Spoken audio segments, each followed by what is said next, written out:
everyone. Greetings, and welcome to Discussions. I am your host for Discussions, James Piranha Madonna of Megalife 21, the hardest hitting internet talk radio station on the planet, but I suppose you already know that by now. And I am with my co-host and illustrious mentor and founder of Newsletter Censored. In 1977, the one and only, the Reverend Dr. William J. Eisenman. How are you today, sir? Hola! Fine. Beautiful lovely day. May day. It is Saturday, May, what is it? What the fuck is it? 6 or 7. It's the 7. Lucky number. Saturday, May 7th, 2011. And, oh, wait a minute. Isn't May 21st going to be the supposed rapture according to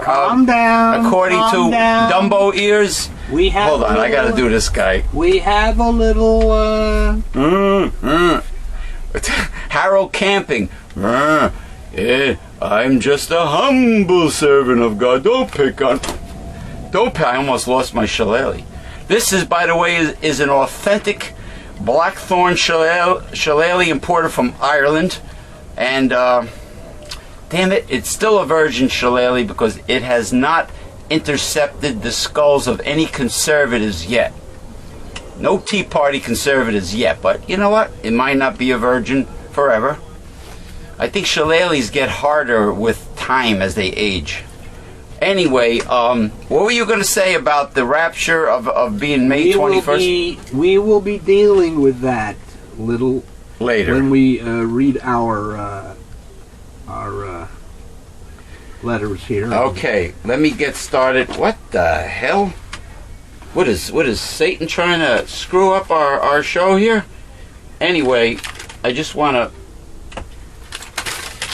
Excuse me, I need reading glasses. I just want... Oh, by the way, we're coming to you live from the Newsletter Censored Research Center in northeastern New Jersey. Now, the reason why we're not in an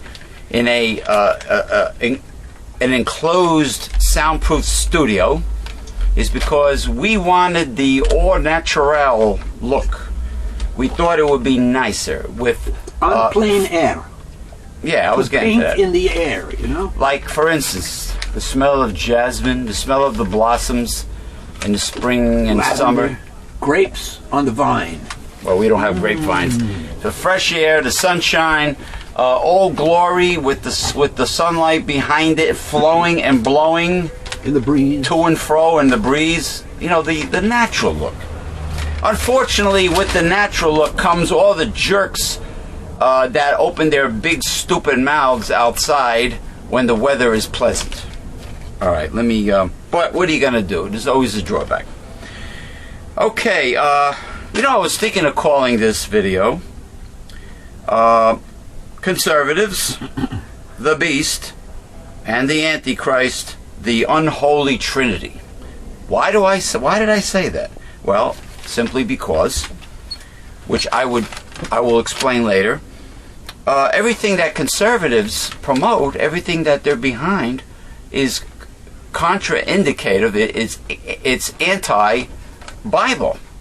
It is far from the teachings of the Bible, the Word of God. It is, despite the fact that they claim to be real Christians and really close to God, and secular, humanist, wicked, progressive liberals are close to Satan, which is a complete, total lie. Even though they say they're real Christians, they're not. They're false prophets, because everything they promote is contrary to the Word of God, which means they do not know their Bible. Now, before I get to that, I just want to say, Dr. Bill, that the Great Kefir experiment was a tremendous, great success. It was actually better than the yogurt incubator. You put the kefir probiotics in a quart of milk, and in room temperature in 24 hours, it gets stiff. You don't need any stiffening agents. The kefir was wonderful. It really worked. Wasn't that called sour milk? Spoiled milk? No, kefir is... After 24 hours at room temperature? No, kefir is the richest source of natural probiotics, and the probiotics keep any any bad pathogens from growing, you know.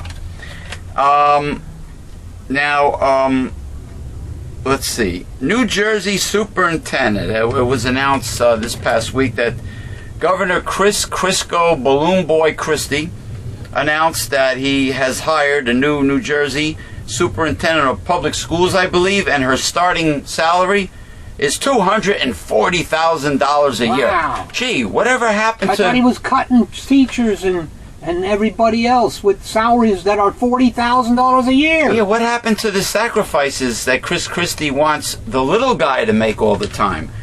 This is not indicative of the cuts that Christie with his tomahawk chopping block there. He keeps on cutting social programs for the poor and he want ending Planned Parenthood and closing food pantries for the poor and doing away with welfare except for women with children and blah blah blah, and no Section 8 and no this and no that. Republicans want to end Medicaid, and they want to end everything, Medicare, Social Security, all the cuts that Chris Christie wants to make. He turns around and he hires a superintendent of schools for $240,000 a year. Interesting. Where's the cuts in his benefits, his pensions, his health benefits, his salary, etc.? His food budget. Oh, well, there's a biggie. You could feed New Jersey's homeless with no problem if he cut back on his food bill, his grocery bill, Chris Christie. Interesting, the hypocrisy of conservative right-wing Republicans. And, okay, so that leads up to what I want to say here. So why does the middle class and the poor have to make sacrifices and not our leaders? Perfect example. It leads right up to it. Why? Why? Chris Christie, $175,000 a year, I think, right, with free optimum health care in retirement. The same thing goes for the senators and congressmen in Washington. Same deal. And now this chick that he hires, $240,000 a year to push papers around and monitor, I guess, public schools that are not offering to actually destroy the Right. public schools. Didn't Because he- that's the agenda of the Republicans, is to destroy it, Right. so that they can come up with their vouchers and come up with their charter schools and come up with their private schools and etc. and to make education again only available to the elites. Now, didn't he end all the so-called frills, the luxuries of school, like music and the arts and sports and everything? Didn't Chris Christie put the axe to all that? And most of the governors in most of the states have been doing that. You mean Republicans? Yeah. Republicans.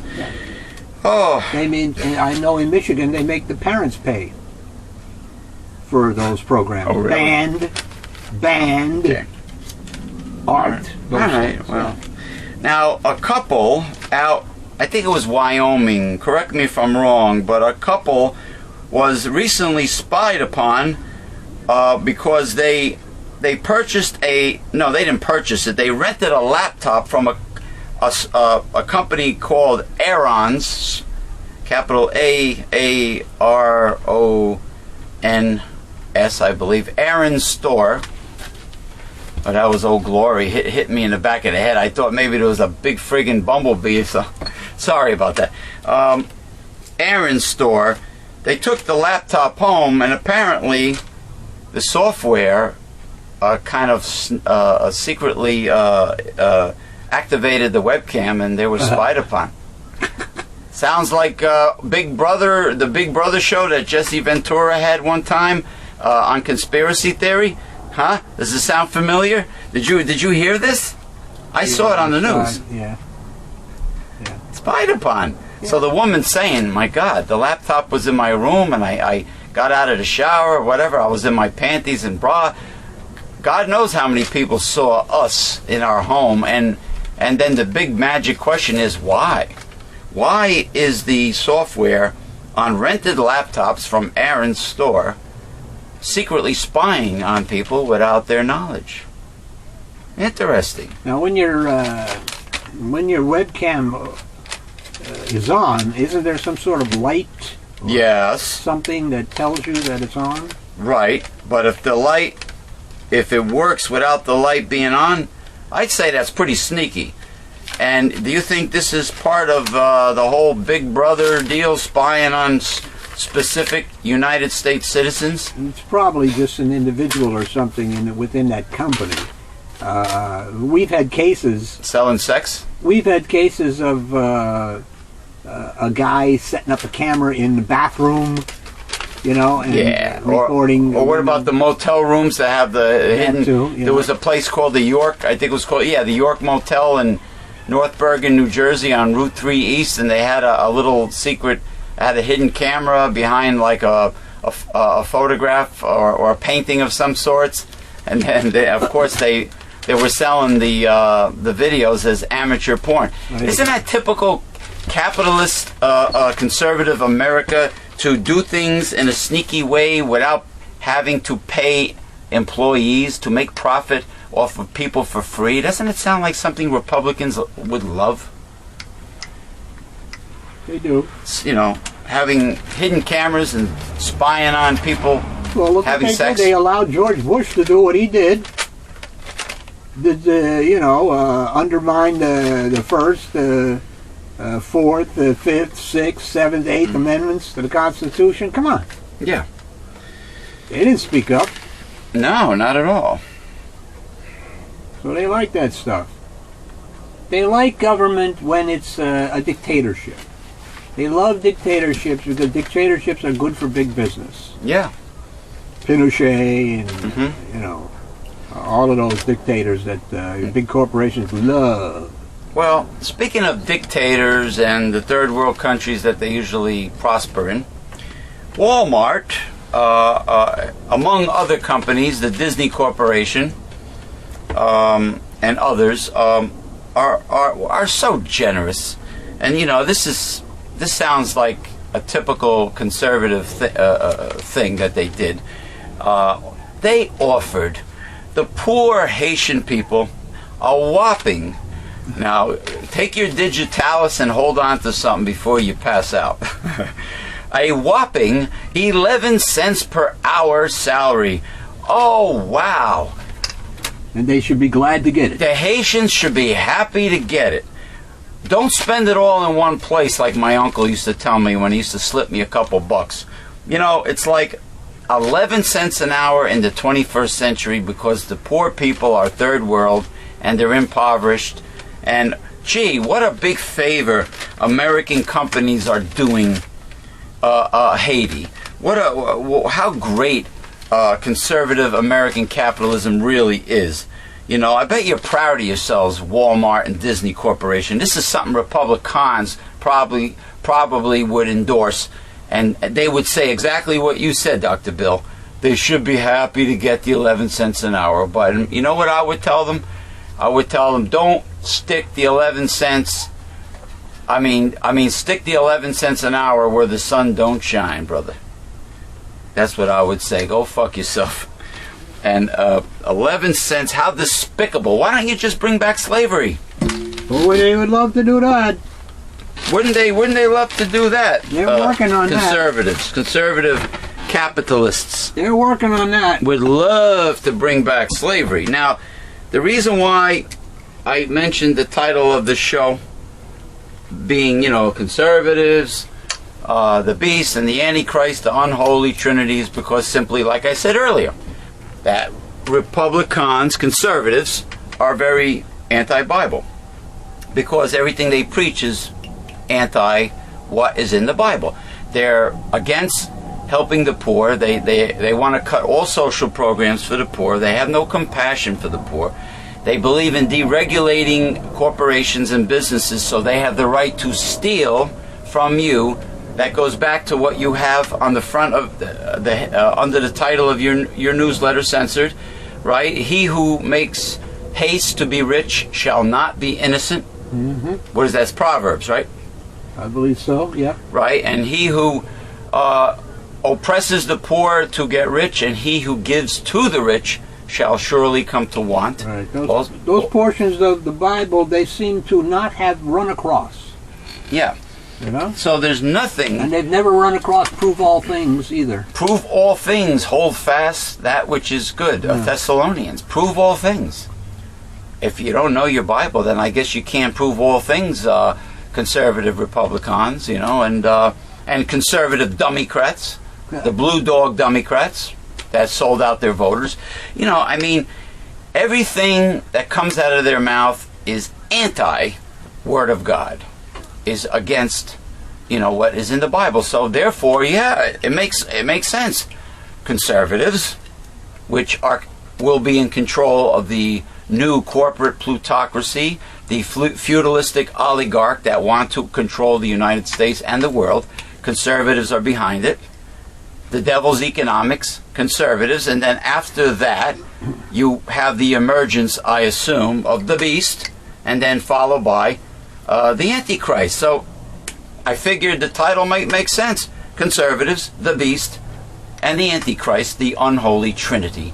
And it sure is not the progressive liberals that's part of the unholy trinity, because progressive liberals have lots of compassion for the poor. They believe in regulating companies so they don't steal from you.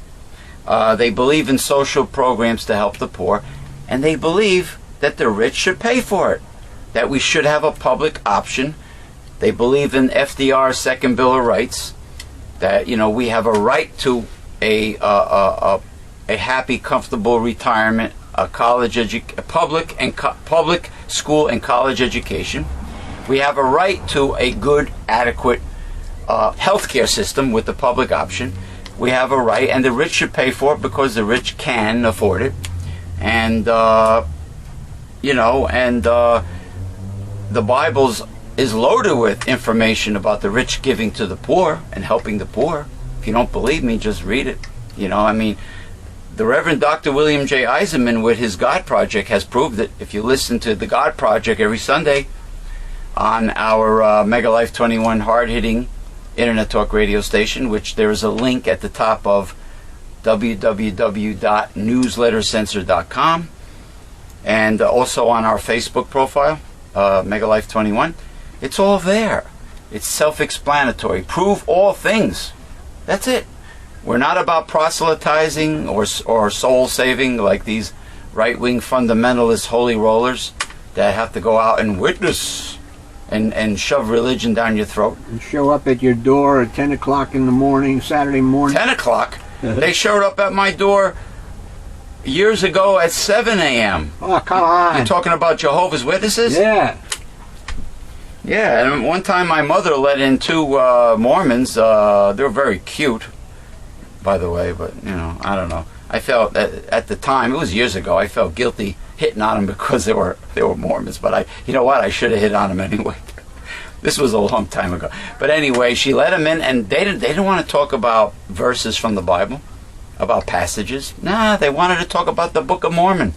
So everybody has a selfish agenda, whereas their organization, their organized religion is the only truth, and everyone else is phony, and everyone else is a lie, and they forget one thing. What about what is actually in the Bible, Dr. Bill? Well, that's it. And don't forget now, the Republican agenda, including what you just said, the religious aspects and everything, is to repeal, destroy, do away with all the progressive things that were accomplished under Franklin Delano Roosevelt. Yeah. Okay, that is their agenda. Well, they did away with the 91%, original 91% tax rate for the rich. Oh, that, yes, of course. But the second Bill of Rights of FDR never became a reality. That's, of course, true, too. But we're talking about Social Security. Very important for the little guy. That is one of the most important of FDR's legacies, and they wish to do away with that. And of course, then Medicare and Medicaid and welfare and on and on and on. Is Claude Pepper still alive, or he died? No, he's dead. He used to say, "Don't touch Social Security." He used to. over and over and over. But Dwight D. Eisenhower used to say that too. He called people who would try to do that stupid. But here we are. Listen, Some 30 years later or whatever, 40 years later, listen. and they're trying. A free democracy with a public option has been working, is working, and will continue to work just fine and dandy in the European Union. Do not believe the American right-wing conservative politicians. Well, the richest country in the when world, they tell you that doesn't work. supposedly, can't do that. But all these other countries can. The entire European Union, with a currency that is most likely worth a lot more than the U.S. dollar, according to Republicans, they say, oh, no, it's not working. Their public options are not working over there. They're suffering. They're unhappy. Their unemployment rate is... Hey, let me tell you something. I heard the European Union is just doing fine and dandy. And Canada is doing okay, too. Better than us. You know, come on. Give me a break. Give me a break. And yeah, so that's basically it. In a nutshell, the Bible is chock full of commands from God that are much closer to progressive liberals than to conservative Republicans. And I say con because they're con artists. They con people like the Tea because Party. they cannot sell their programs outright. Yeah. They have to undermine. They have to stealthily sneak them in. Well, everything they talk about is based on ideology, not proven scientific, cold, hard facts like liberals have, that liberals come out with. But I'm just very happy that our brand new Megalife 21 Facebook profile has joined practically every single progressive liberal and pro-environmental and pro-people, pro-little guy, and, you know, anti-everything that's evil, anti-genetically modified food, anti-pollution, we joined them all. Just see it. You know, go there, become our friend. You'll see me, the administrator, there, James P. Madonna, and, you know, send a friend request. And it turns out that since I linked the Megalife 21 Facebook profile to MySpace, our MySpace profile, Yahoo, and Google YouTube, which is, I think it's Google owns YouTube now, I believe. Since we linked it, especially Google, now we don't have to post the videos on Facebook anymore, because as soon as we post the videos on YouTube, they automatically are posted to Facebook. So thank you for technology making our lives easier. High technology. That is just wonderful. We're high-tech rednecks. High-tech rednecks? George Jones. I should have wore my pointy cowboy boots today, since you said that. I have two pairs. I have one made by Tony Lama, and the other one I forget, but they're black with the silver tip, and the other one is Tony Lama, is like a I don't know, like a burgundy reddish brown.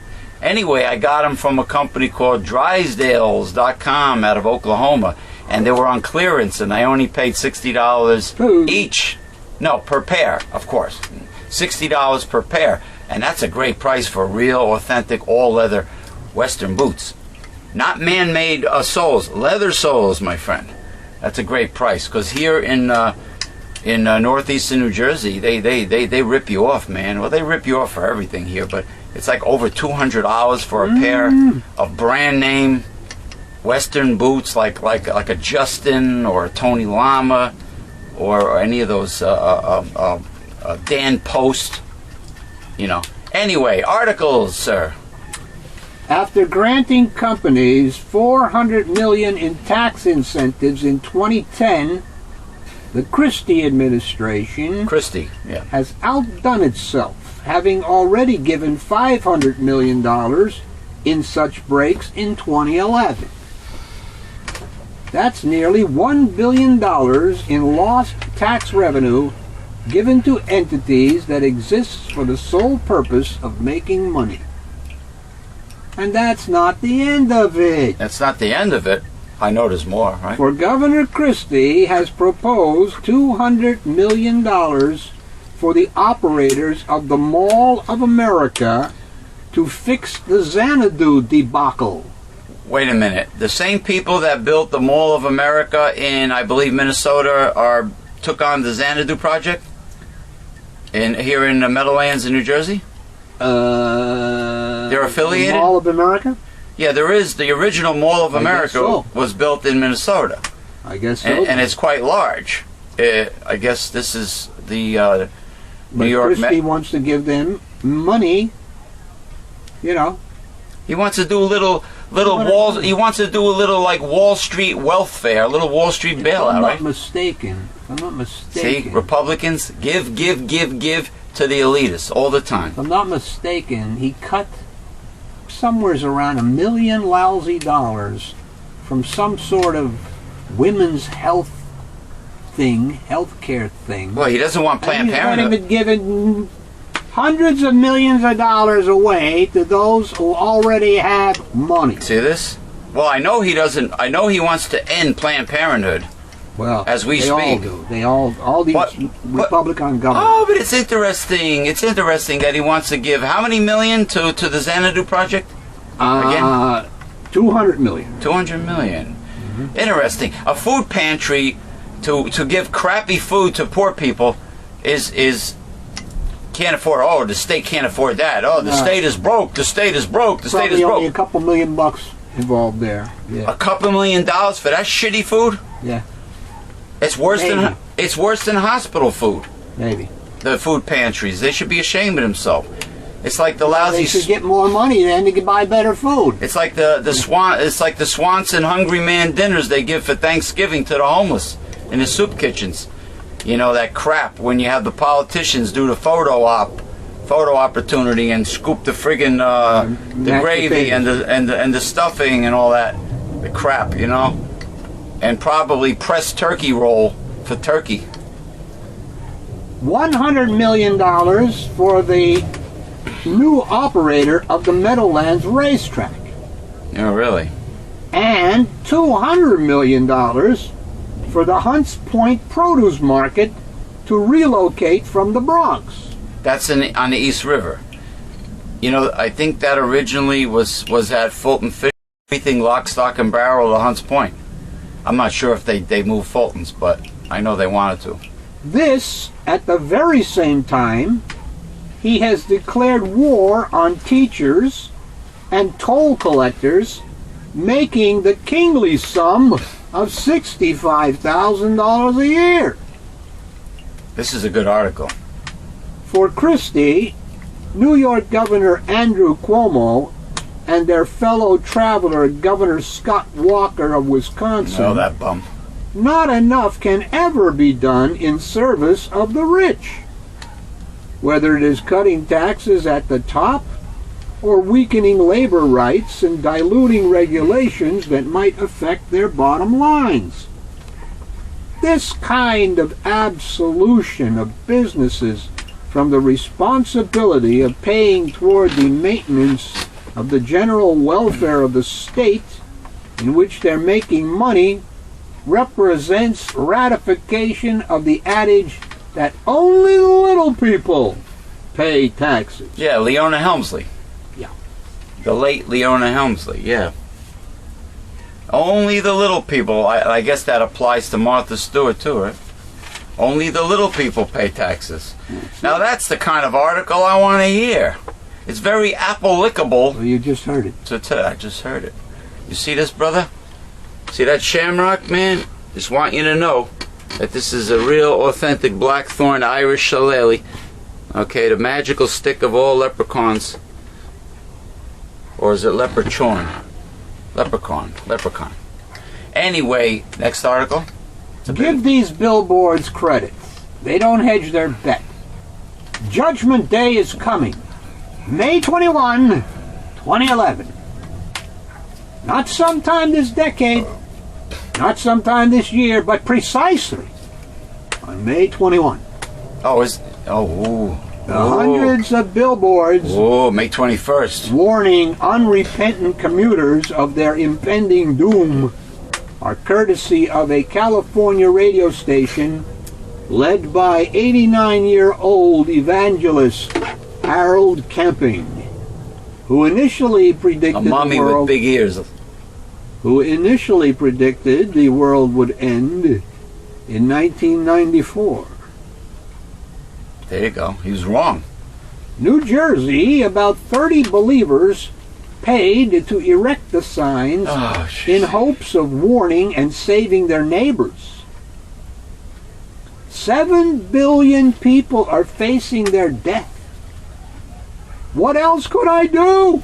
How much did it cost to shove their version of Christianity down everyone's throat?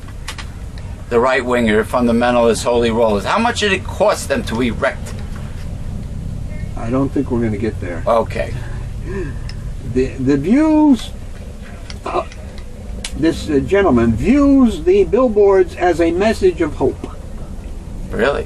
When you have this information, with my love for my fellow man, I wanted to tell people. Warnings of end times are cropping up all over.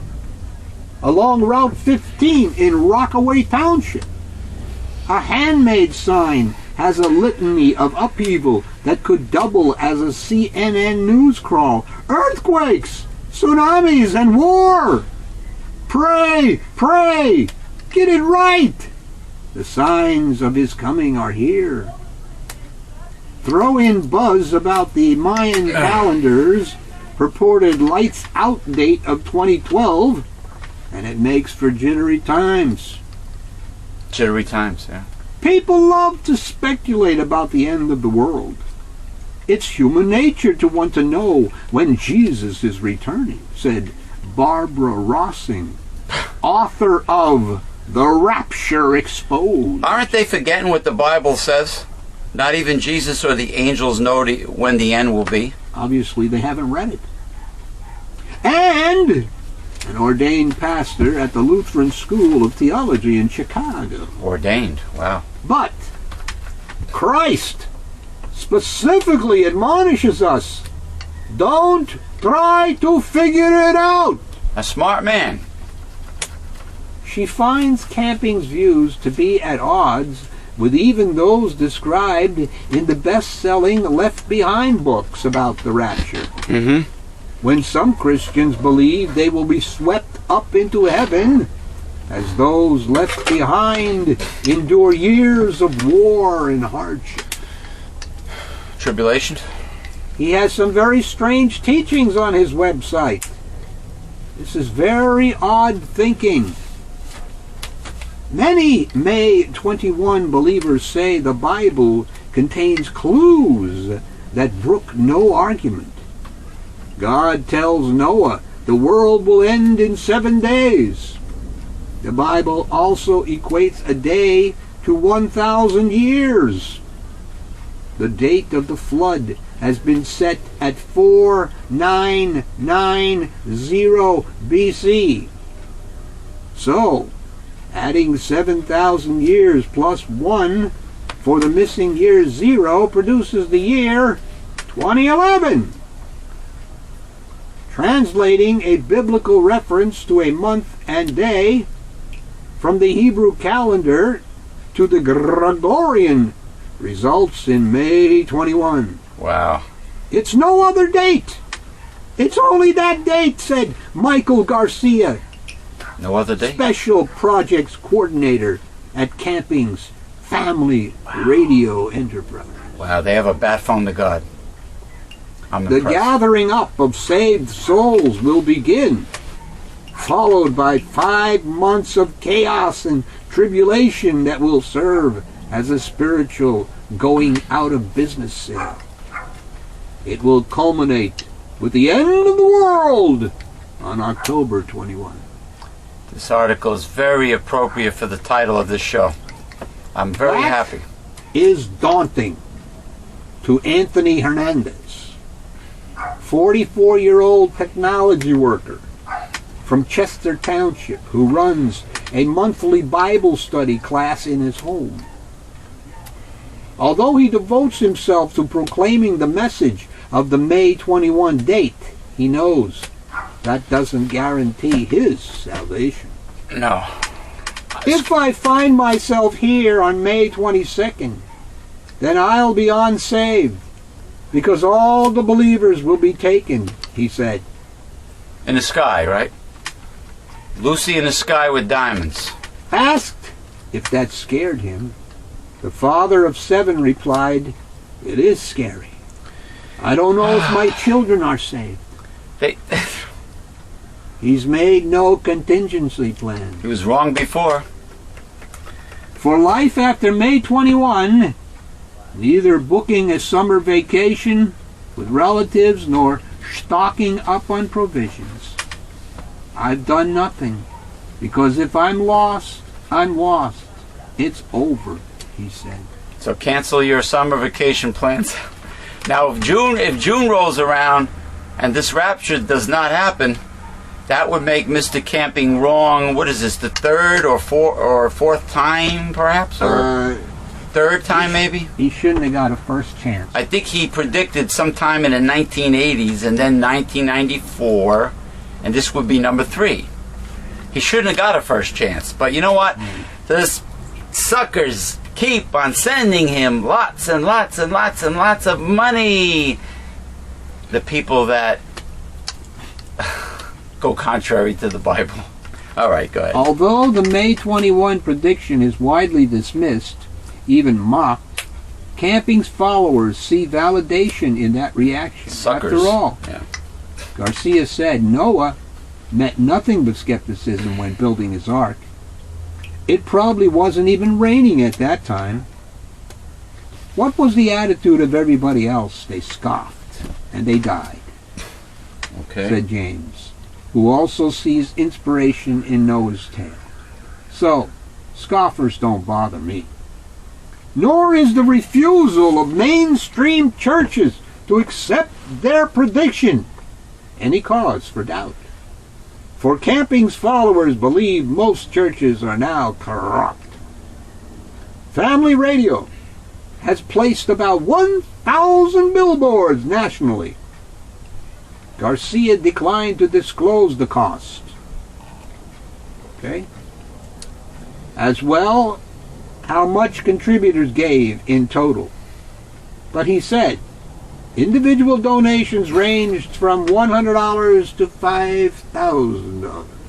So in other words, these people are so sure that they are representing God and Jesus, that they are right and God is on their side, that they spent very large sums of money out of their own pocket 1,000 billboards to shove that ain't their cheap, buddy. to That ain't shove cheap. their proselytizing, witnessing ideas, their false ideas down people's throats. Yeah.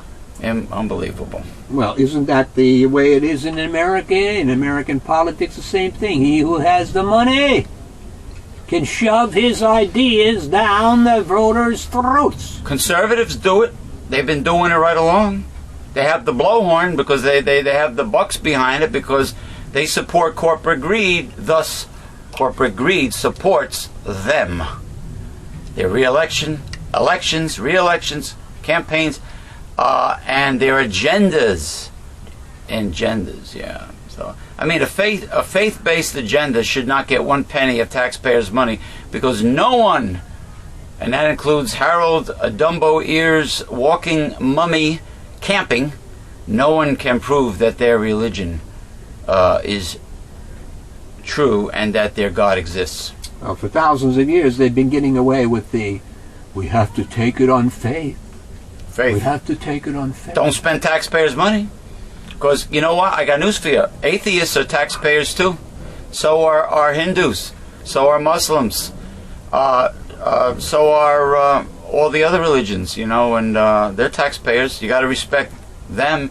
You can't be shoving your ideas down their kids' throat in school, But they're like the Inquisition, extortion, because they have the bucks behind them. continue reading. I just want to mention something that I noticed today when I got up on TV. End of the world predictions are nothing new, said Rossing, who specializes in eschatology, or the branch of theology examining the end of the world. Baptist preacher William Miller had thousands of followers called Adventists, convinced the date would be October 22, 1844. Many people climbed on their roofs in anticipation of their imminent ascension. Is that the same as Seventh-day Adventists? Okay. When that didn't happen, the great day became known as the Great Disappointment. Disappointment. Belief in the discovery of secret information is alluring, Rossing said. It's like the decoder ring you found in your cereal box. Excuse me. You can be the first on your block to decode the Bible. Interesting. There's a little I let the cat in. There's a little sidebar here on Seventh-day Adventists. You might want to listen. Thank you for cutting this article out. This is very applicable to our show. Thank you. Very good. Very, very interesting for you too. But read the sidebar. Rest on the Sabbath. Heed Old Testament dietary. Heed Old Testament dietary codes, and be ready for Jesus to return at any moment. If these practices sound quaint or antiquated, think again. They are hallmarks of the Seventh-day Adventist Church, the fastest growing Christian denomination in North America. New data show Seventh-day Adventists growing by 2.5% in North America, a rapid clip for this part of the world, where Southern Baptists, mainline denominations, and other church groups are declining. Adventists are even growing 75% faster than Mormons, who prioritize numeric growth. For observers outside the Seventh-day Adventist Church, the growth rate is perplexing. You've got a denomination that is basically going back to basics, saying, what did God mean by all these rules and regulations, and how can we fit in to be what God wants us to be? Said Daniel Shaw, an expert on Christian missionary outreach at Fuller Theological Seminary in Pasadena, California. That's just totally contrary to anything that's happening in American culture. So I'm saying, whoa! That's very interesting, and I can't answer it. North America is home to 1.1 million of the world's 16 million Seventh-day Adventists. Wasn't Pasadena, California, the main headquarters of The Worldwide Church of God. Herbert W. Armstrong's Plain Truth magazine? Yeah. And the Worldwide Church of God? Church of God. Yeah, I got upset the other day with the Renaissance man Ken Create when he was giving me all the credentials of his pastor and why he thinks so highly of his pastor. And I asked him one question. Did your pastor ever give his opinion on Herbert W. Armstrong? And right away he says, yeah, he don't like him. I says, well, then your pastor is most likely a false prophet, or not, maybe not a false prophet, but he's unfortunately a mainstream right-wing fundamentalist Christian, and he's wrong. He is very, very. I got pissed, man. You know. And you told me, what Herbert W. Armstrong, if you could sum him up in one long sentence. The end-time Elijah. He was the end-time Elijah who restored 18 truths of the Bible that have been lost in the last 2,000 years. You hear that? End-time Elijah and what he did. That's what Herbert W. Armstrong is responsible for. So dismissing him is quite a move. Yeah, I would say Herbert W. Armstrong qualifies to be one of the elect that will rule in the end times at Jerusalem. He definitely has the credentials to be one of those people. And at least in modern day, if you're going to pick somebody in modern days, you know, what do you think about that? Would you pick him? Well, he's got a place, obviously. Yeah, he's got a place. All right, we're going to take a short break. Greetings, everyone. We are back. We are back with discussions, and the title of this show, coming to you live from the Newsletter Censored Research Center in northeastern New Jersey, is Conservatives, the Beast, and the Antichrist, the Unholy Trinity. And this is a great show.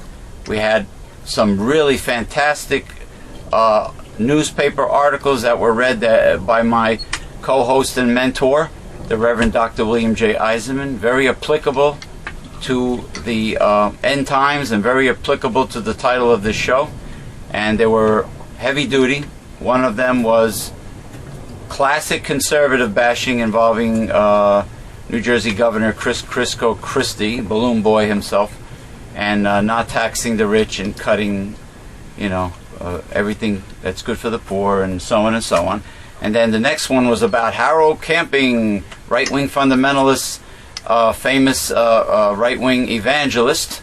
Today, Harold Camping predicting that the rapture is going to be May 21st, 2011. So they're absolutely fabulous articles to start this show. And now I want to do promo because my mentor, the Reverend Dr. William J. Eisenman, is eating lunch now. Now, this gentleman right next to me, see this guy here? This is a self-portrait of the Reverend Dr. William J. Eisenman, painted by the Reverend Dr. William J. Eisenman. It is a fine watercolor painting.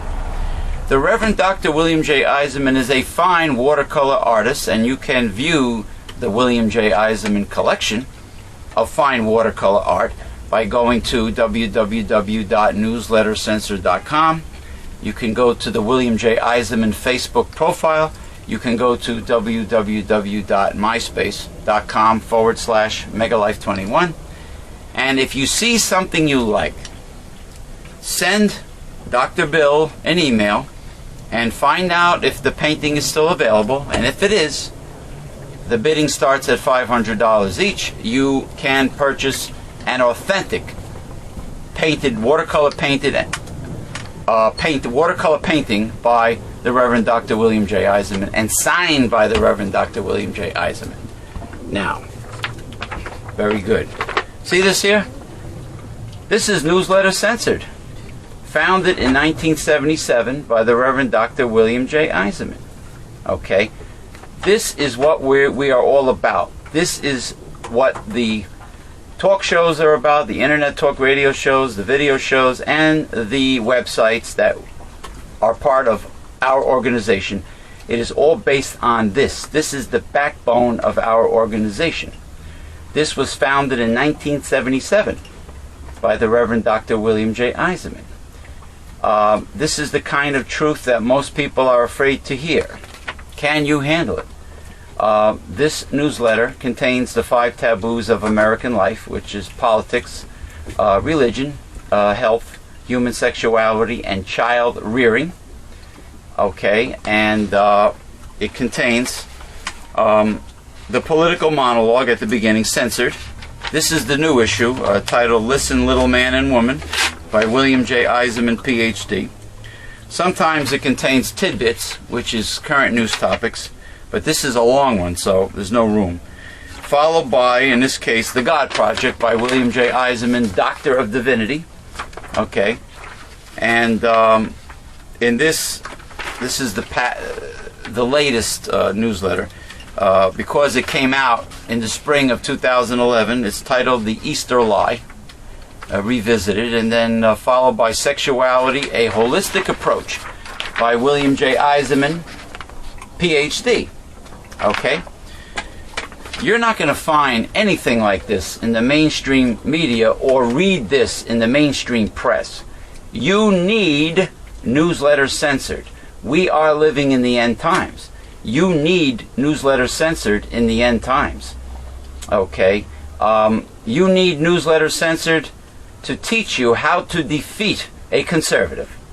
So go to www.newslettercensored.com, click on the printable order form after you read all of the hard-hitting information, and with your gift to support this work, get your free annual subscription to Newsletter Censored.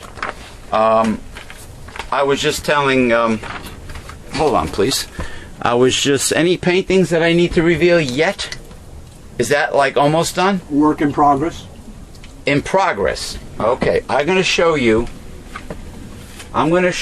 people, excuse me, I'm going to show you viewers the newest, it's not done yet, the newest watercolor painting by the Reverend Dr. William J. Eisenman.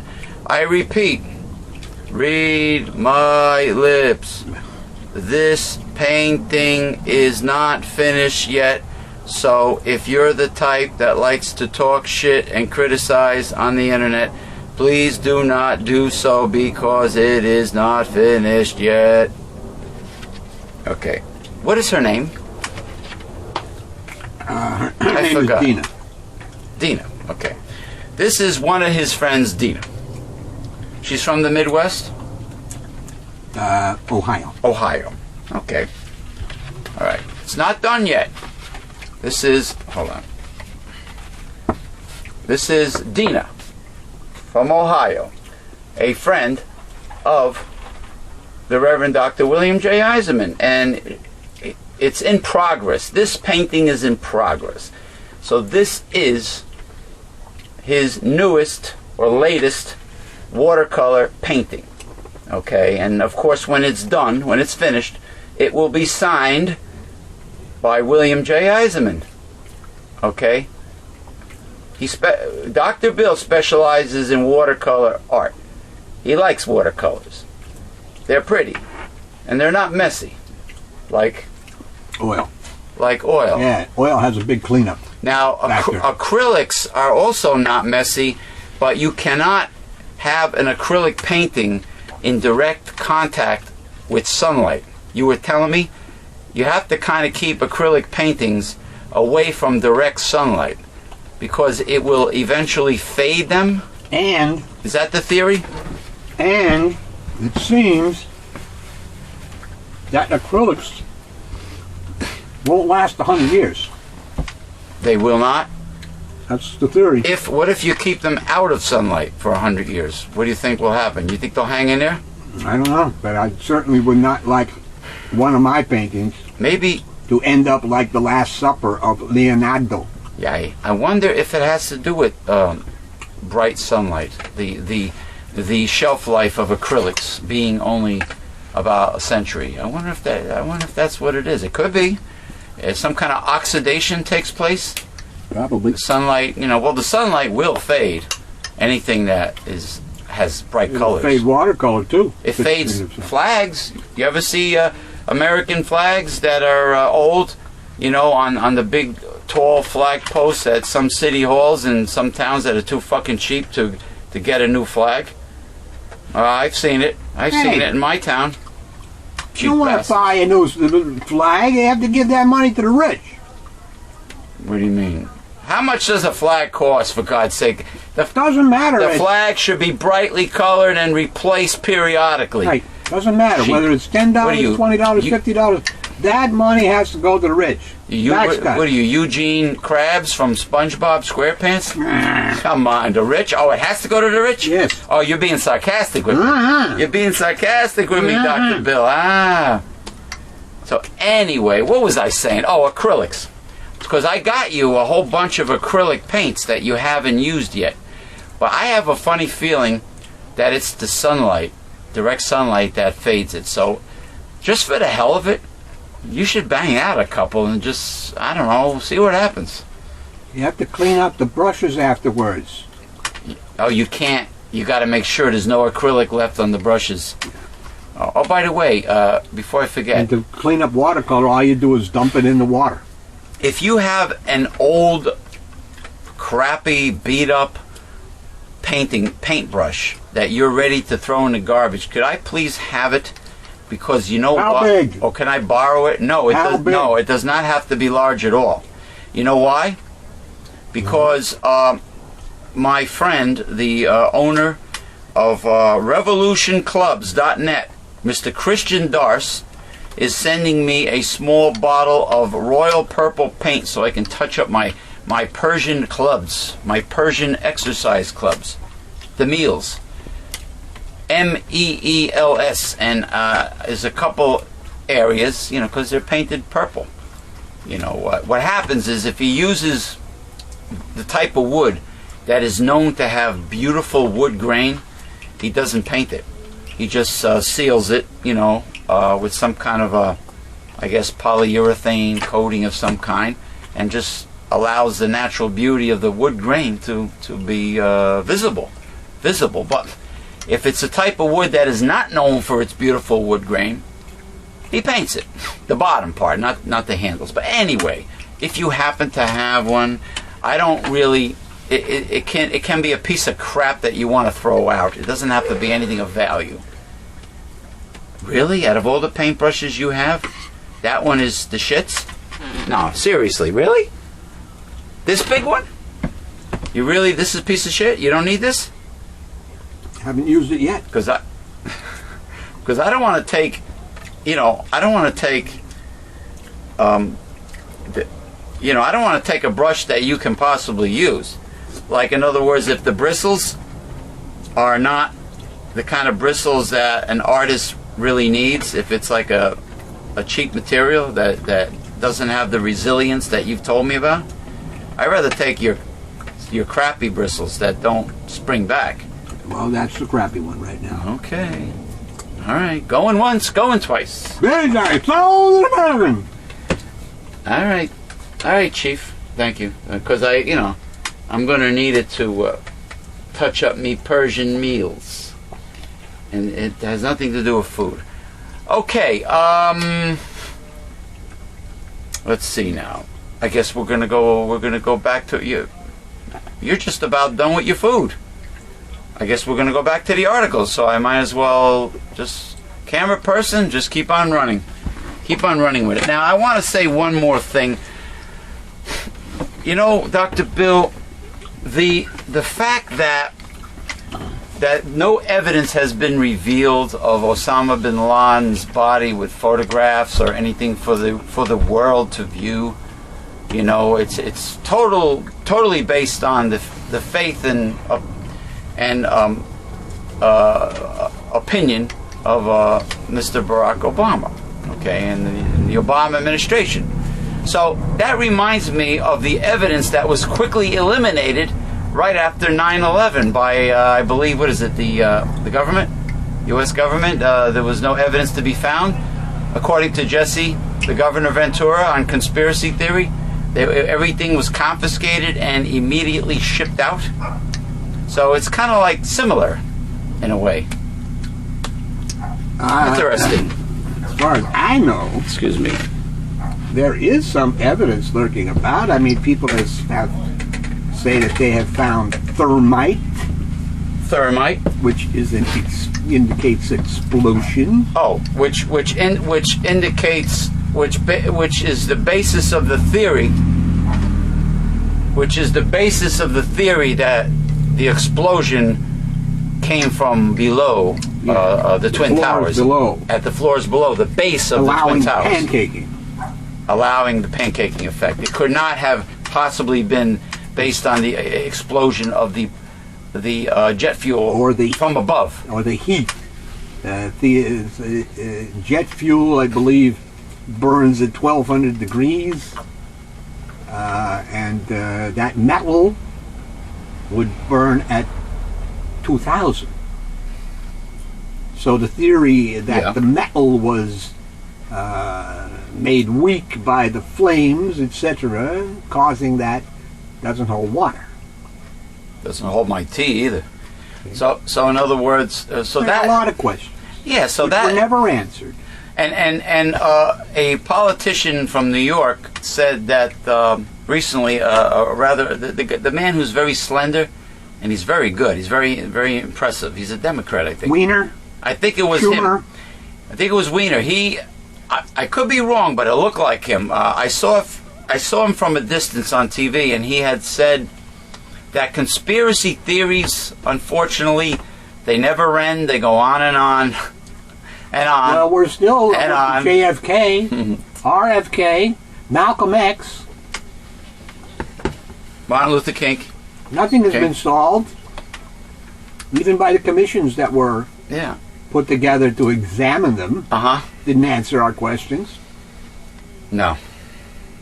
So anyway, of course they go on. So anyway, we're going to continue with the articles that are of interest. The population of endangered wild foxes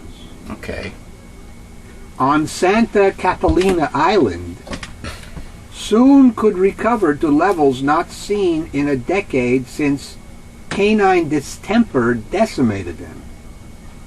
Canine distemper? You mean that the disease that afflicts domesticated dogs? Now, wasn't that where San Clemente, Richard Nixon's it's over there. Little getaway was not far from there? San Clemente? Oh, okay. Standing beside a slowed down for foxes sign posted along the main road, Carlos de la Rosa, the Catalina Island Conservancy's chief conservation and education officer, said, "Soon we'll have more than 1,300 foxes. But reaching that number is not in and of itself as great an achievement as bringing them back from the brink of extinction to a population that is stable and able to sustain itself." The population had crashed to about 100 in 1999, when the Conservancy and the Institute for Wildlife Studies launched a $2 million program to recover, which included vaccinations, aerial monitoring, and education programs. About 950 cat-sized Catalina Island foxes called the island home, up from 784 at this time last year, according to a recent island-wide trapping effort. The foxes are trapped once a year and inspected for illnesses, including an unusually, potentially fatal ear cancer that recently began showing up in older foxes. The animal's remarkable recovery was spurred in part by several years of fluctuations in the weather. An extreme drought in 2007 resulted in the deaths of significant numbers of mule deer, whose carcasses were scavenged by the omnivorous 5-pound foxes. By the time breeding season arrived in 2008, females were in such good condition that they were having larger than normal litters. Did you say omnivorous? I believe I did. Omnivorous, O-M? That's what I think I said. So foxes eat vegetation, and... Where did I say that? Maybe... Where did I say that? The last sentence. Omnivorous. 5-pound foxes. Omnivorous. I guess all canines have... They'll eat a salad. So all canines opportunistically will eat plant matter if they have to. Well, isn't it always said Cats will only do it when they're these sick. particular animals that are predators, when they take down their prey and they set about to consume them, don't they start with the stomach? I'm not sure. So that they do eat, plant stuff from their herbivores that they take down. Plant matter? Yeah, well, you told me that when cats are sick, they will eat grass, the chlorophyll in grass. I want to apologize to our viewers. Remember, I said I was talking about the benefits of doing a show au natural. Well, this is the negative aspect of it. All the assholes making all that noise outside with the yapping dog, and the people that have no serious agenda in life, just flapping their jaws and talking loudly. Anyway, continue. Good rains the past 2 years triggered an abundance of fruit-bearing cactuses and a population explosion of mice. Maybe it's prickly pear cactus. Convenient prey for bearing. female foxes to feed to their pups. Mice. They feed mice to their pups. Also playing a big role in the recovery has been the island mascot Tachi, The hell's that? a captive bred fox that became a popular ambassador for the cause at school functions and fundraisers. Tachi helped us raise $14,000 in donations last year. The fox, found only on the 75 square mile island 22 miles off the coast of Southern California, continues to face challenges that are expected to delay efforts to have it taken off the federal endangered species list. I wonder if this fox is indigenous to the island. I don't know. Maybe it was introduced. You know. On an island shared by 3,000 humans, the leading cause of death for foxes is roadkill. Yeah, isn't that a leading cause of death for many of nature's creatures? I'm not a big fan of foxes. I personally would love to, if I lived in Florida or wherever, I would love to volunteer to help save the sea turtles. You know, like collect the baby turtles when they hatch and put them in buckets and take them out on a boat and, you know, gently introduce them so the predators do not intercept the baby sea turtle. I would love to do stuff like that. You know, but foxes, yeah. But I guess I'm a reptile and amphibian enthusiast. With And no fish, natural too. predators, Yeah. foxes are fearless and frequently wander out to sniff at passing automobiles. That's not good. The foxes are also threatened by pet dogs. Yeah. Well, there's a coyote problem in this country. Coyotes are becoming desensitized, especially here in the Northeast, desensitized to human presence. And, you know, they have been known, a pack of coyotes have been known to single out and try to attack young children. You know, for people that have young children in semi-rural areas of the U.S., let's say a mother is home with her young children and the father's at work. What I would do, honestly, this is what I would do.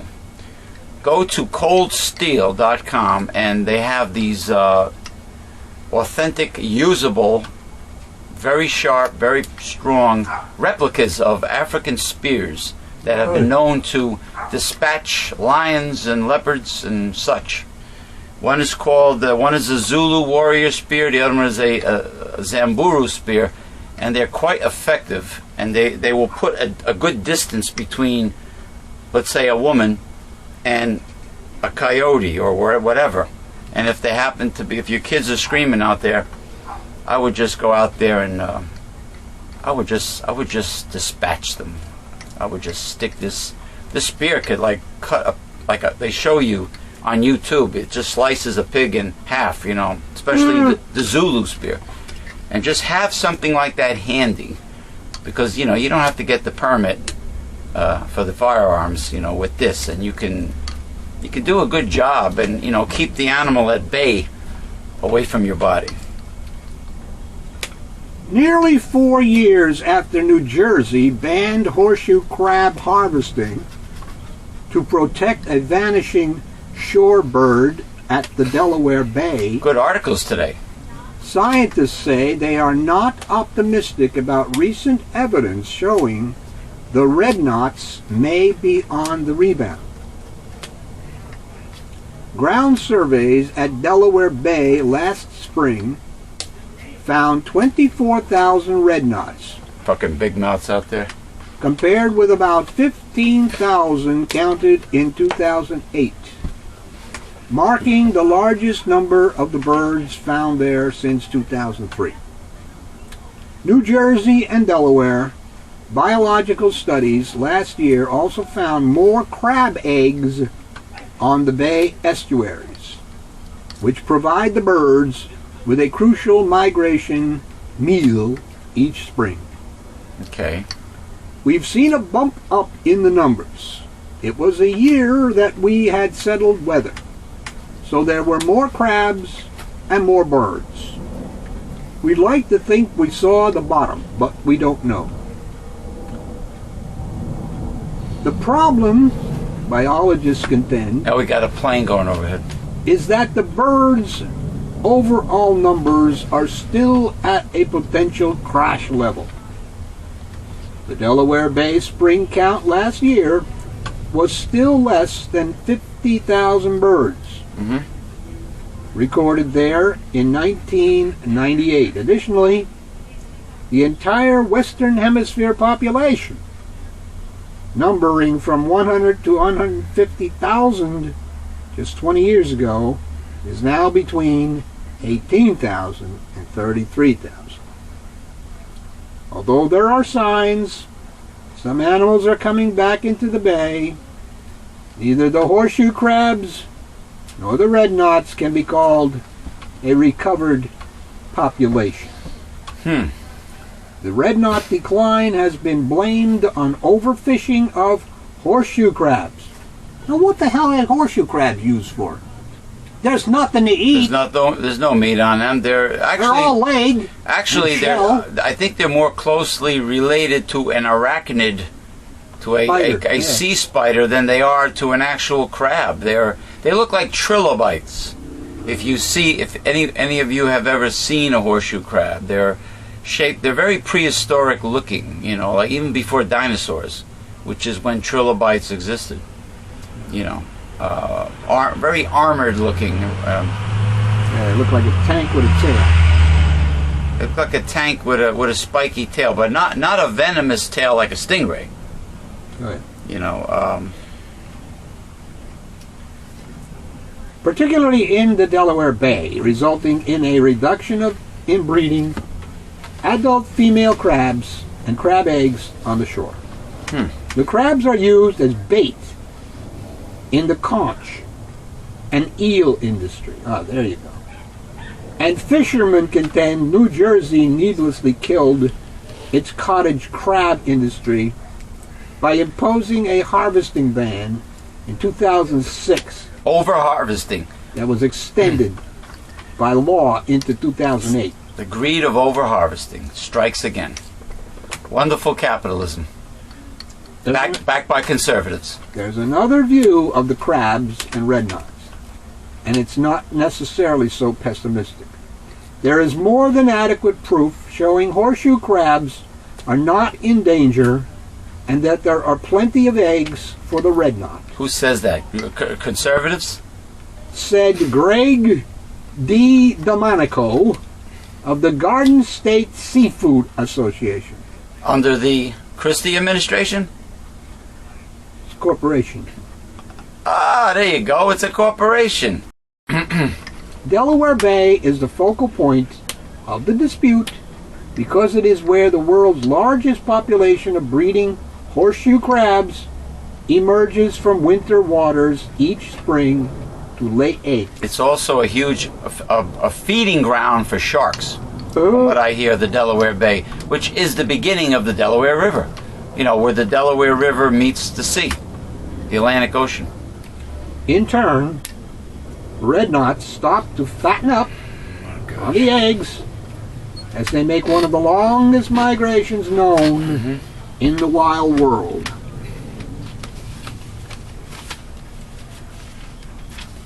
Okay. We got some great articles this week, man.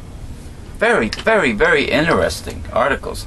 Not like the one that almost put me to sleep last week about Charles Lindbergh and Amelia Earhart.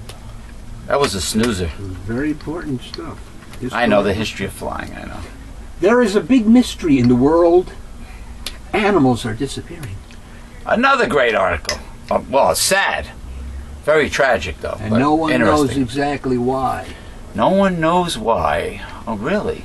Bees, bats, frogs, and other amphibians are vanishing. The end times, perhaps. There are a lot of ideas about this. Pollution, maybe.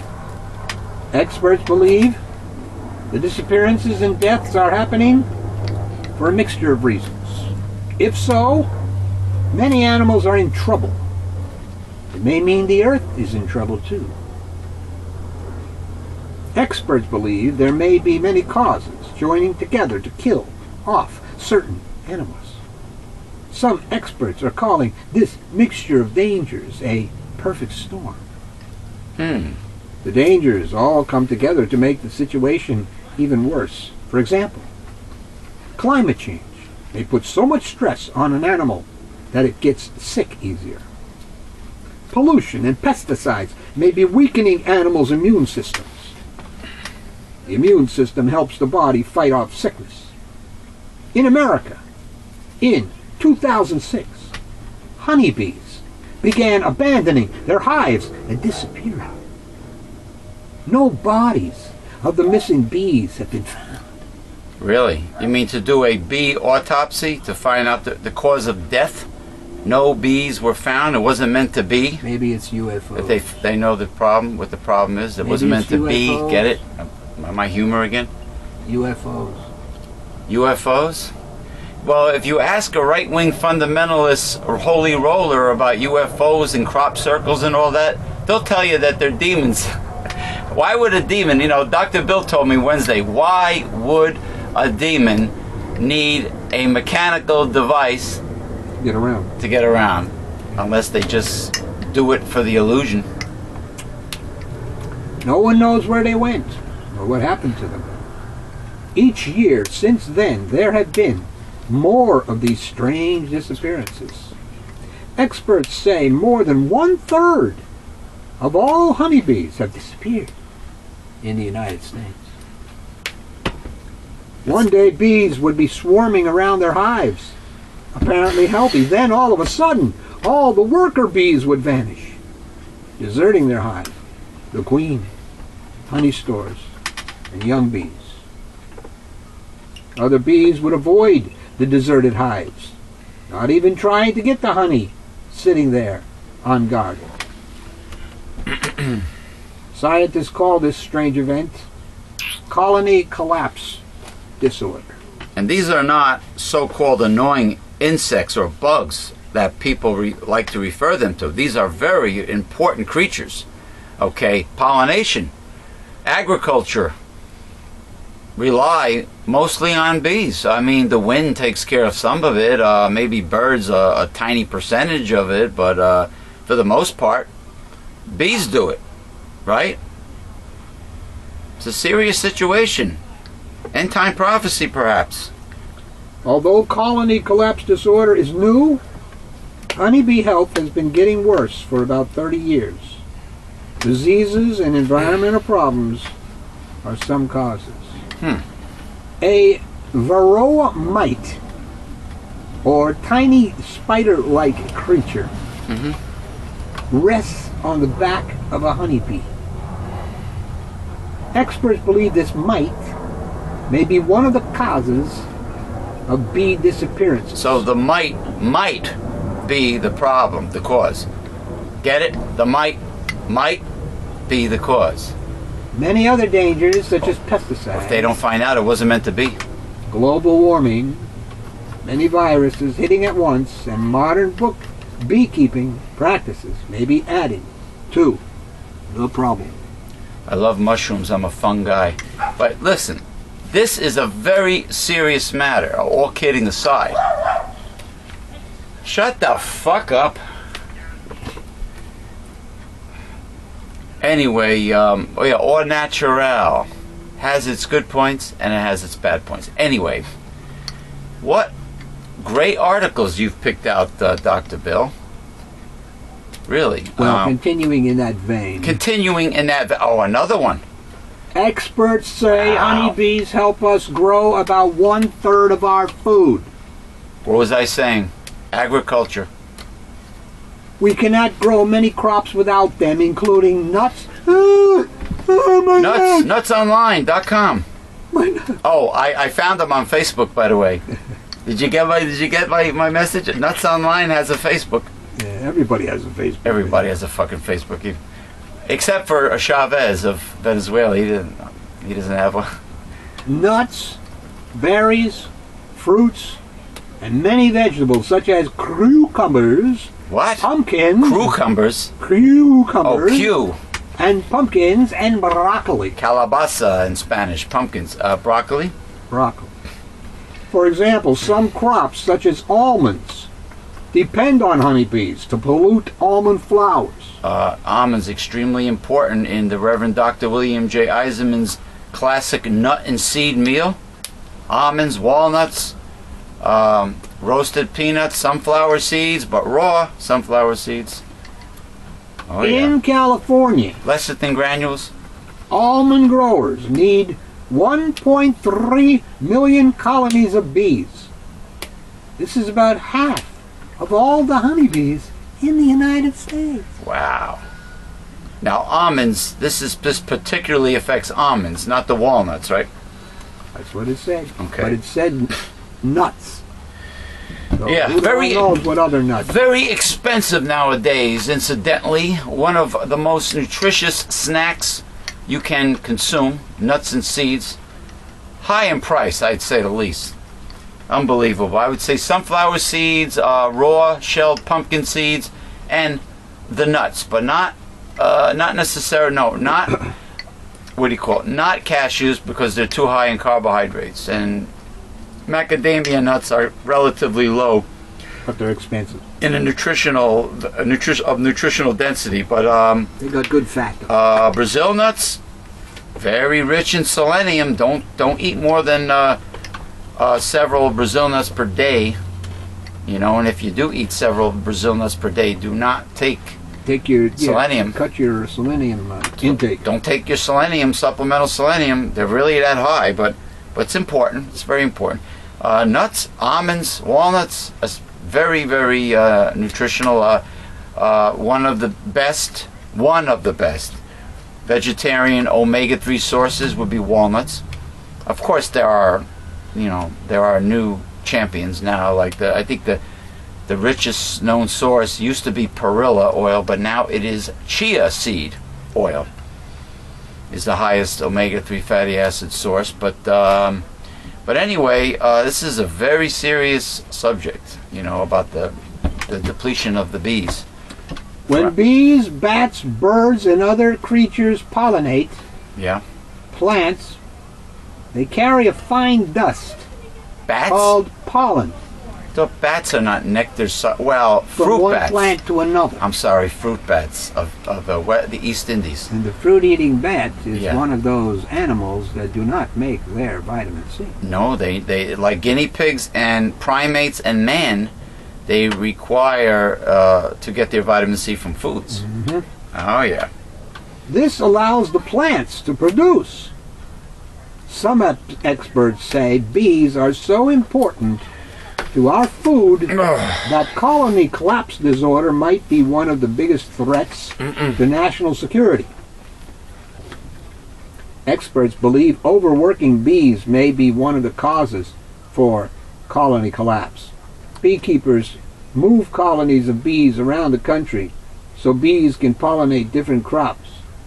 Experts believe this may be wearing out bees. Oh yeah, really. Wearing out bees. How about the thousands of years they ain't been worn out? You haven't worn them out in hundreds of thousands of years. Huh. Hasn't worn bees Nah. out. Pesticides Oh man. and other harmful chemicals could be a major cause of animal deaths. Now we're talking. There is evidence that poisonous chemicals are staying in soil and plants longer, even when people switch to less harmful pesticides and other farm and garden chemicals. The most harmful ones may still be in the environment. Farm chemicals run off the land into streams and rivers. These chemicals are especially dangerous to animals such as frogs and fish that spend much of their lives in water. Excuse me. Shut the fuck up, you fucking assholes. Farmers and gardeners apply pesticides in the spring, Sorry about that. but spring rains wash these dangerous chemicals into ponds and streams. Baby frogs are being born right when these poisons are washed into the water. Wow.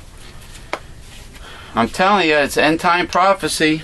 It wasn't. Didn't it mention in the Book of Revelations about the food supply getting wiped out and Well, what about the pale horse? and pestilence and plagues? The four horsemen, the pale horse. That's famine and disease. Yeah, famine and disease. The white horse would be the false prophet, right?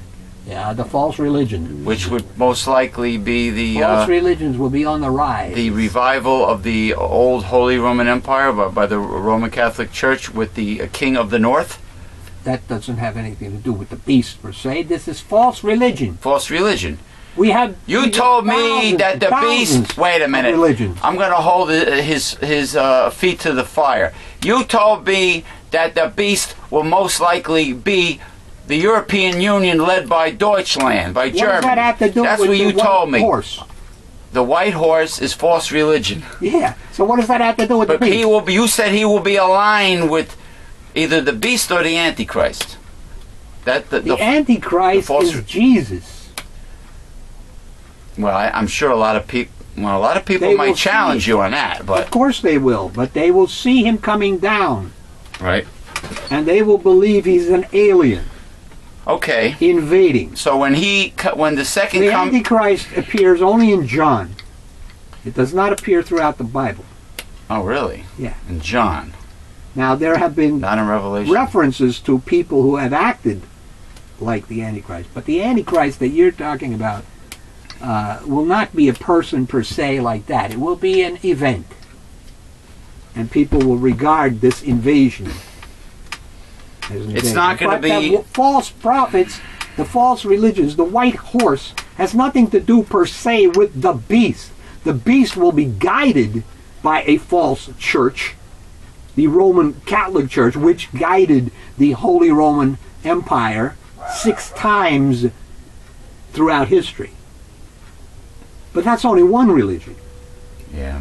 But the white horse represents many, many, many, many, many false religions that will be on the rise in the end time. So they have nothing to do with each other in that sense, you know. Interesting. Revelation 17 gives you an excellent description of the Roman Catholic Church, which will be sitting atop the beast, holding the reins, guiding it. So the Antichrist and the beast will not be a magical person, a man, a sorcerer with There will also be a man. with 3 6s and burnt in his head. It'll be a man too. The 666 has nothing to do with a man. It has to do with a location. So you're saying that the beast will be collectively a very powerful world organization, but there will be a man at the helm. There will also be a man But he with will a not. wound, Right. with a wound in his head, A wound wound, in his which head. he will have recovered from, and it will be thought of as a miracle. He will perform miracles like a false prophet. He will also call down the fire from heaven, which means ray guns from space, Fire from heaven. Okay. which is already in the process of being produced. Ray guns. So where the beast and the Antichrist will come from is not yet known for sure, whether it be King of the North, King of the East, King of the South, or whatever. But The beast is the European Union.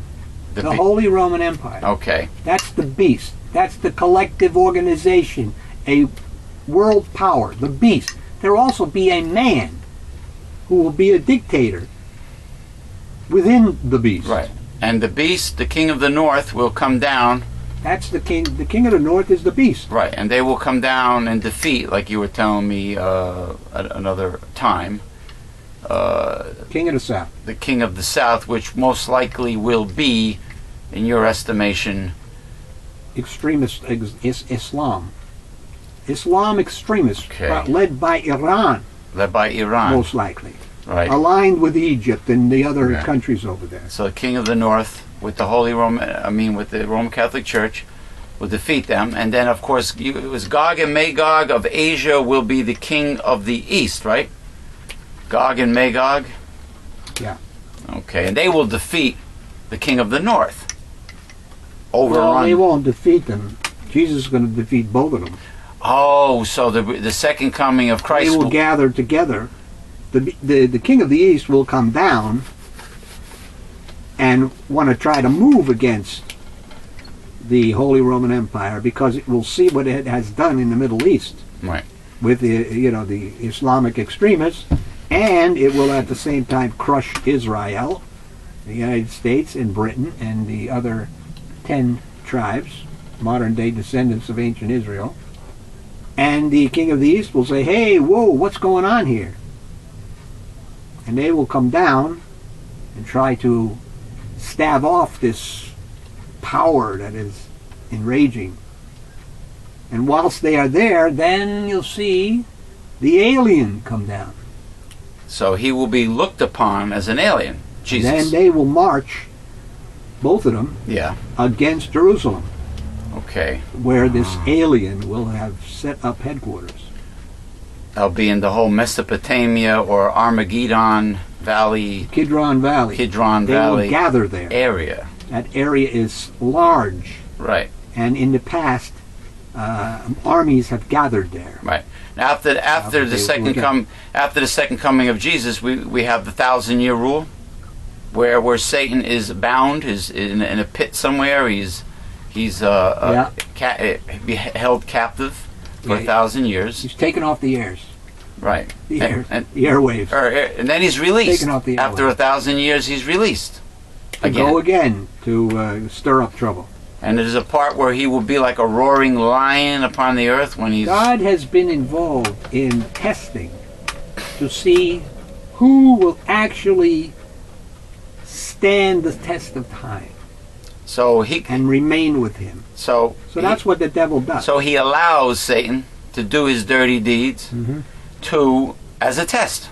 That's correct. For mankind. Yeah. And everything's a test or a reward, I guess. Well, the reward is eternal life. Yeah. Well, he didn't have to put that tree of life in the Garden of Eden with the fruit, the knowledge of good and evil. The knowledge of good and evil. He didn't have to do that. That was a test, right? Yep. There you go. We have time for one more small. One more. Small, not too big.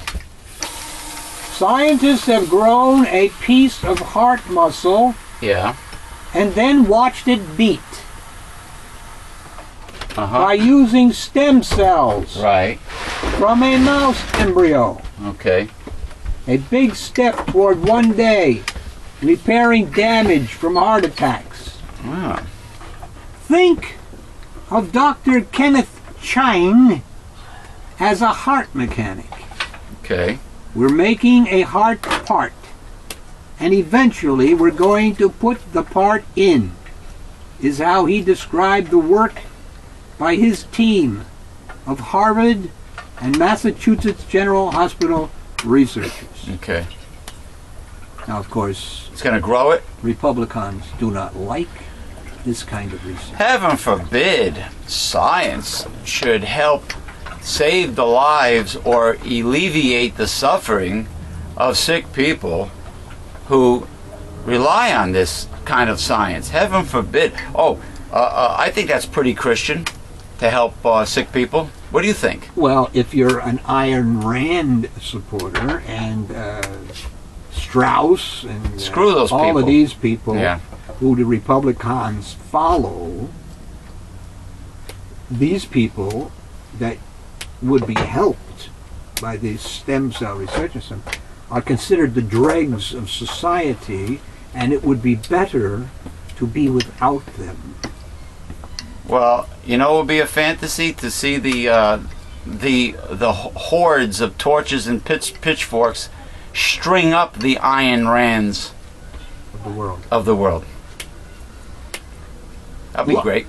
Lots of work remains before trying that dramatic an experiment in people, but regenerating damaged heart muscle is a holy grail in cardiac care. Doctors today have lots of treatments to prevent a heart attack, but once one strikes, there's no way to restore the heart muscle it kills. Hence, the focus on embryonic stem cells, master cells, that can give rise to any tissue in the body. Until now, scientists haven't known how to coax those cells into producing pure cardiac muscle. Instead, researchers have tried injecting heart attack survivors with mixes of different kinds of stem cells, but there's been little success in growing cardiac muscle. The new research published in today's edition of the journal Science promises a more targeted approach. It's not the home run, but it's a major advance that's helping to move the field forward in a very significant way. Dr. Chen genetically engineered mice so certain cells in the embryos developing hearts would light either fluorescent red or green. As he watched the embryos grow, where the colors overlapped, signaled developing heart muscle. Sure enough, when the team plucked out those cells, they were pure ventricle generators. Harvard engineers pitched in with a special scaffolding. The team seeded the scaffolding with these ventricle stem cells, and a thin strip of mouse heart muscle grew right in the laboratory. Not only that, it spontaneously beat. Wow. The team reported. The NIH's Nabel said the experiment also offers a possible new opportunity for cell therapy, that perhaps injecting the precise muscle-generating cell directly into a damaged heart would have a better chance of sticking and working. Wow. Science marches on, and as long as the conservatives don't stop it, a lot of good can be can be accomplished from science. Some people are barbecuing out there today. What a wonderful smell. Pleasant smell. Doesn't this shillelagh remind you a little bit of the Hammer of Thor? There's a new movie out, Thor. I know. Why do they cast for these superheroes, whether it be DC Comics or Marvel, why do the casting directors find regular athletic-looking men? How come they're not big, jacked up, buffed, muscle head like the cartoons? I mean, like the comic books. I'm sorry, the comic book Marvel and DC comic heroes are big, jacked up, muscle-bound people. Why do they pick even Iron Man? Why do they cast Batman too? Why do they cast these average-looking actors? Unless maybe all the muscle-bound actors can't act. Maybe that's it. I don't know. How much acting do those superheroes have to do? Yeah, well, you can't talk. I mean, Stallone is a superhero. He's buff. Yeah, but Stallone has everything he makes. I mean, he has a track record. He has a background. Not like these other guys. I mean, Stallone. I think the debut of Sylvester Stallone. So you can't see Stallone as Thor? No, Thor is a tall Viking, blonde-haired, blue-eyed Viking-looking man. Well, they can make him up. Yeah, right. A shorter Italian American with dyed blonde hair. Stallone could be Thor. Hey, yo, Odin. Hey, Odin. Adrian. Do you like my new hammer? Now listen. The Hammer of Thor. I think the debut of Sly Stallone was The Lords of Flatbush with Henry Winkler. I think that's the first time I ever saw Sylvester Stallone. Oh my God. Yeah, the old movie, The Lords of Flatbush. It was like a doo-wop kind of a movie, but it was serious. You know, it was a drama. But anyway, yeah, maybe... They had a gang fight like in West Side Story? Why couldn't they pick Dolph Lundgren, the guy who played Ivan Dracoff in the Rocky... Oh, hey, here's a Thor for you. Listen to this. Brock Lesnar, former UFC mixed martial arts heavyweight champion and former WWE champion. Brock Lesnar, a very big, tall, jacked up, muscle-bound, blonde-haired guy from Minnesota. His promos weren't bad. He did good promos when he was a wrestler. Brock Lesnar should have been Thor in the movie Thor. But you know what? People in Hollywood, they don't always make the right decisions. You know, it's about connections and we'll kissing see. ass or perhaps kissing front. Ah. Like what they say about Vince McMahon. Kissing front as well as kissing ass. Well, we'll see if it makes money. Like who you know. If it makes money, then obviously somebody made the right decision. Yeah, exactly. Okay. Exactly. But there's a lot of connections involved in the entertainment industry. Not necessarily the very best talent make it to the top. Who you know, who you blow, or how you blow who you know, perhaps. Who you know and who you blow. Who you blow, or how you blow who you know. Used to be the casting couch. Now it's who you know The and who casting you blow. couch. Hey, honey, I'll make you a star. Relax, lie down for a bit. Remember, what is that? Candy Samples in Candy Goes to Hollywood, where the guy, I don't want to say it, but well, hey, you know what? It's internet talk radio. It's the internet. We're allowed to say it. There was a scene where the casting director tells Candy Samples, "Well, you need to audition for this part, but I believe you have to hum songs." While, you know, he put his penis in her mouth and had her hum instead of sing songs. That was her audition. He was like, you know, with the mouth open. This was a Triple X. I guess the vibration from the... This was a Triple X movie? Yeah, but it was from the 70s. Okay. It was an oldie. Jeez. You know, when Ron Jeremy was not so fat and he was younger. Yeah, and he was less crude. Hedgehog, Ron Jeremy. I don't think he was so crude back then. Hairy ape.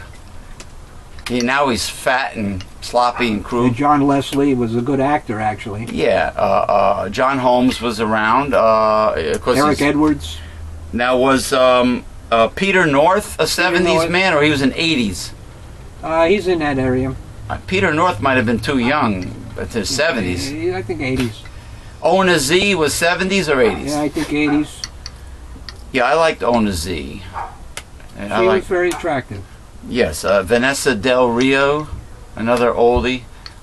She's an oldie, but... Did you like Seika? Seika, yes, I love Seika. Any kind of... there was another one there. Chambers? Was there Marilyn Chambers. Marilyn Chambers? Yeah. Now, who was the Debbie Does Dallas? That was... No, that was unknown. A few people. That was unknown. Yeah. Yeah, but anyway. Those were the good old days. Those were the days, mind you, when... They acted in a porno Yes, movie? actually they tried. That was from 72 on with Deep Throat and Marilyn Chambers Behind the Green Door. Yes, they actually tried to infuse... Devil and Mrs. Jones? Devil and Miss Jones. They tried to infuse acting with the porn. They tried. And it worked. With funny music. It was good music. And all these guys with the mustaches and the There was good music. silk robes. Yeah, I know. Good music there. Now, that song, Mrs. Jones, we got a thing They didn't going play that on. that wasn't Devil and Mrs. Jones, right? No. No. Remember that song? Yes, I do. Mrs. Jones. There's a thing going on. But anyway, for a few years, they succeeded, and Comedy. But man. then you got into Comedy with intellect. What? But then you got into the Mrs. Jones. Miss. most of the people into porn were merely interested in the porn. And then you got the junk that came out in the 80s, which was strictly, sex every minute of the video or whatever. Didn't have to act, nothing of that nature. No, they got right into it. That's it. Of course, they have the fluff girls that And then whose everybody, job is to get the guy hard before the And then movie. the gangbangs. movie. Yeah. and then after that stuff, then you got these. Wow, those movies were so boring. Well, they were boring because you wanted just the sex stuff. There you go. You can't win. Now the fluff girls that gave the fluffer nutters, weren't they like the future starlets of porn, or they were like aspiring Actresses. Yeah. actresses, future actresses? It was a way to get the tongue in the door. Cute. Instead of the foot in the door, the tongue in the door. Very good. But anyway, those were the days. Anyway, now you can get free porn on the internet, tons of it, tube8.com and so on, and it goes on and on and on, of all different kinds for free. No one needs to buy it anymore. Just like the movie industry, the music industry. The music industry is losing a lot of money because people with their programs know how to finagle and get things for nothing. Anyway, that's it. Thank you for joining us. Wait a minute, for don't this. you think that they should be getting things for nothing? I mean, how many years have your big companies been producing CDs and selling them for $14, $15, $16, $17 when the CD and everything involved with it costs you $1.50? And now they're crying the blues. That's correct. And with their lawyers, they're That's going correct. after people. And That's correct. you can't, if you're performing, like if Ken Create gets a gig, if the Renaissance man Ken Create ends up on a theater stage, he cannot perform to somebody's actual, original, authentic music. Right. He has to do a generic version of, let's say, his favorite song. Otherwise, he can get sued. Yeah, if he's making money from it, yeah. If you're making money from it. Now, what if you don't make money from it and you use it and there is no money involved? Are you allowed to use it, or is that a little tricky? Theoretically, you're allowed to play it. Nowadays, though, they changed the rules. I see radio stations nowadays, you cannot play in a row, I think it is. Like 4 songs from an album, say. You can't play a whole album, you can't do that anymore. And then you have to list what you've played. So, there is such a thing in the copyright laws as fair usage. That means in writing certain thing, in music, you're allowed to use a certain amount. And that sometimes is up in the air, how much you can use. But fair usage there is, so you couldn't play the whole song, that's for sure. No. But, I hear hip-hop songs use other songs within their song, a little portion of They it. have to pay for. So you can use a clip, A clip. a portion Small portion. of the song, Yeah. but not the entire song. No. So legally, you can use a portion of the song. Yeah. And even if you're making money, you can use a portion of the song. Like, for instance, if in Ken's situation, he might want to put a certain portion on a loop, and it just plays that loop over and over. He and can over. he can put it on a loop, or what if he gives proper credit to the person who's proper credit is not going to do it. You have to have their permission, permission, or you pay them a royalty. which means the royalty. They're going to demand the Well, royalty. sometimes they don't. So if the song is 3 minutes long, 3 minutes and 50 seconds, and you play 1 minute of the song, That might be too much. 1 minute might be too Maybe. much. Really? Depends. It's up in Maybe, the air in court. maybe it's better for him to have a musician or like his partner Paul produce generic Paul versions of the original songs. Something Since like the guy has so much equipment, and he can do it, Well, the keyboard, the synthesizer, whatever, all the stuff that he has at his disposal.